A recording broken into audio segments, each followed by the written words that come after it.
Once upon a time, there was a giraffe named Ginger. Ginger lived in Kenya, a country in Africa. Like all giraffes, Ginger had a long neck and long legs. Because she was so tall, she was able to eat food from the very tops of the trees in the savanna. The savanna in Africa is an area with lots of grass and some trees. Sometimes, a savanna is called grasslands. The other animals like zebras and antelopes could not reach where Ginger could reach. But Ginger always found food. She loved the leaves and the new buds of the trees. One day, Ginger was busy eating her favorite leaves along with some other giraffes. It was a bright sunny day and there was not a cloud in the sky. It had not rained for a long time, so the grass was very dry. She heard a noise down at the bottom of her extra long legs. It was her friend, Mickey the monkey. Mickey was trying to say something, but Ginger couldn't understand what he was saying. He looked very tired. "What's wrong?" asked Ginger. Ginger was a very kind giraffe and wanted to help everyone.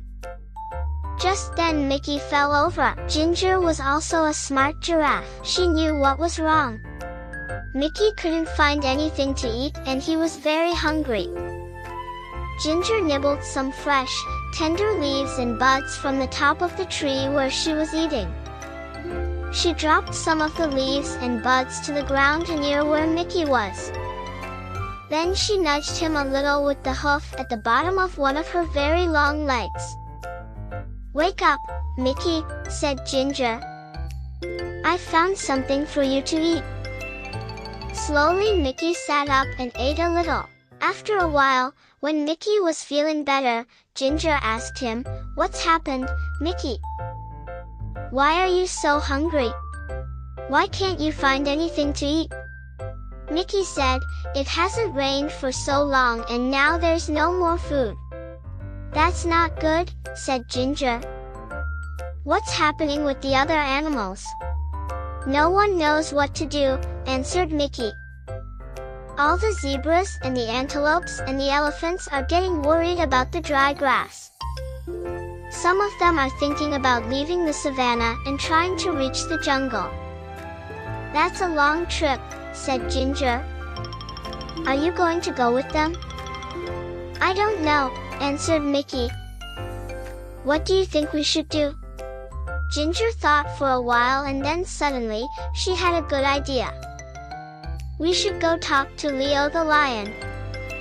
He is the smartest animal in the savanna."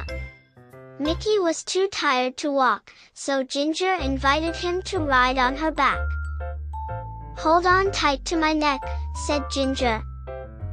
"There's a lot to hold on to," joked Mickey.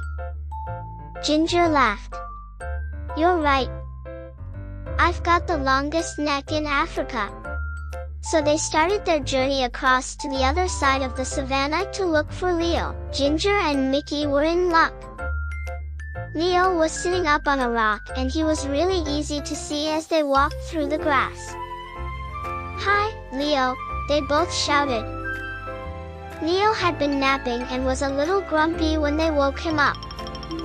But he was polite and said, "Hello Ginger and Mickey. Why did you walk the whole way across the savanna?" "Just to wake me up." But he was joking. He had a smile on his face. "Mickey says that there is no food left on the savanna because it's been so dry," said Ginger. "Do you have any ideas?" Leo thought for a while. He said, "There's nothing we can do about the rain. It will come soon, but we can't be sure when it will arrive. When the rain comes, all the plants will grow again and there will be lots of food for everybody." He thought a little longer. "The only thing I can think of is for everyone to move closer to the forest," he continued. Ginger and Mickey looked at each other and then looked back at Leo. "Thank you, Leo," said Ginger. "It's probably best if they all try to get closer to the jungle." They said goodbye and then walked back across the savannah. Now they needed to gather all of the animals together to start the long journey. Ginger didn't need to go along because she had plenty of food in her high trees. But she was a good friend and wanted to help as much as she could. They walked towards her favorite trees, and guess what she and Mickey saw? All of the animals were already gathered there and waiting for Ginger and Mickey. "Why are you all here?" asked Ginger. "Eddie the eagle told us that you're taking us to the edge of the jungle," said one of the zebras. "How did he know?" asked Mickey. "He heard you talking with Leo," said one of the antelopes. "So you've all decided to try to walk together to the jungle?" asked Ginger. "Yes," they all answered. "If you'll help us to get there," added one of the elephants. "Of course, I'll help," said Ginger. "I'm your friend." So they started on their big journey across the savannah to the jungle. The sun was so hot and there was no food and no place to get a drink of water. And then they heard it. It was thunder. "Thunder!" they all shouted. Thunder was very scary to the animals of the savannah. Can you guess why? Fire. Sometimes the lightning hits the dry grass and the whole savannah catches fire. Then everyone has to run. And that is exactly what happened. "Fire!" they shouted. They could smell it. And now they could see it. The fire was coming towards them. Ginger had to think fast. Because she was so tall, she could see farther than any of the other animals. She stretched her long neck up as far as she could. Now she could see a place where there was no fire. "Quick," she said. "Everyone run this way." All of the animals followed her and ran as fast as they could. Soon, they were out of danger. They stopped and gathered together one more time. "Is everyone here?" Ginger asked. She wanted to make sure they were all safe. All the animals looked around. They were all there. And then the most wonderful thing happened. "I felt a drop," said a zebra. "Me too," said an antelope. It was rain. Finally, everyone was very happy.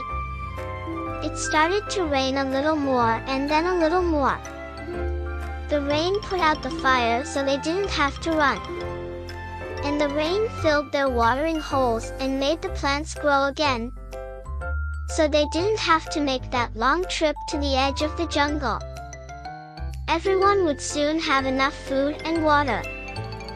So Ginger, the giraffe, went back to her favorite tree and continued to munch on the leaves and buds. Thank you for your listening.